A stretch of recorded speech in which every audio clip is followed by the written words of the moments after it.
સૌ ખેડૂત મિત્રોને બાપા સીતારામ। આજે અમે કુંભણ ગામની અંદર હિંમતભાઈ પૂંજાભાઈ રાઠોડની વાડીએ આવી ચડ્યા છીએ અને એમાં ખાસ એરીનો કંપનીના માલિક આપણા ભૂપેન્દ્રભાઈ અને રાબડિયા સાહેબ આપણી સાથે છે અને હિંમતભાઈને આ વેરાયટી આપણે ગયા વર્ષે આપેલી છે અને આ વર્ષે પણ આપેલી છે ઓતરા વેરાયટી। તો ગયા વર્ષે એને 40-42 મણ વીઘે ઉતારો ઓતરામાં આવેલો છે અને 12 થી 16ની જાળીએ વાવેતર કરેલું છે। તો આજે ખાસ કરીને અમે એની ફિલ્ડ વિઝિટ માટે આવેલા છીએ, સાહેબને સાથે લાવ્યા છીએ કે તમે આવો જુઓ ઓતરા વેરાયટી શું છે। તો આપણી નજર સમકક્ષ આ ઓતરા વેરાયટી તમને જોવા મળે છે કે હિંમતભાઈની વાડીનો અત્યારે પરફોર્મન્સ એવું લાગે છે કે મિનિમમ 35-40 મણ વીઘે થઈ જવાની છે અને 30 થી 40% દોડવાથી 3 દાણાના છે। તમે ખેડૂત મિત્રો જોઈ શકો કે મેક્સિમમ 30 થી 40% દોડવા 3 દાણાના છે। આ વેરાયટી એક્સપોર્ટ માટેની વેરાયટી છે કે તમને એક્સપોર્ટની અંદર જ્યારે માર્કેટની અંદર વેચવા જાઓ ત્યારે 100-150 રૂપિયા પર મણે 20 કિલો ભાવ તમને વધારે જોવા મળશે।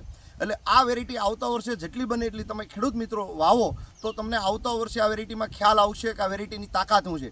બીજું કે આ વહેલી પાકતી જાત છે, 100 થી 110 દિવસે વહેલી પાકતી જાત છે અને આ વેરાયટી ગયા વર્ષે હિંમતભાઈ અમારી પાસે પાયલ કૃષિ મોલ અને પાયલ એગ્રો એજન્સી અમારી મહુવાની અંદર 2 શાખા છે અને તળાજાની અંદર 1 શાખા છે પાયલ સીડ્સ, ત્યાંથી ખરીદેલી છે।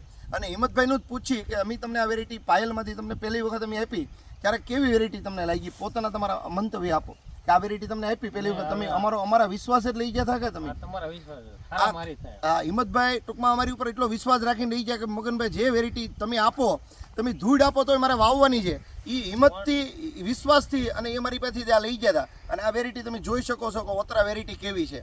તો સૌ ખેડૂત મિત્રોને મારી વિનંતી છે કે એરીનો સીડ્સ કંપનીની આવતા વર્ષે વાવો તો ઓતરા વેરાયટી વાવજો। બાપા સીતારામ સૌ ખેડૂત મિત્રોને।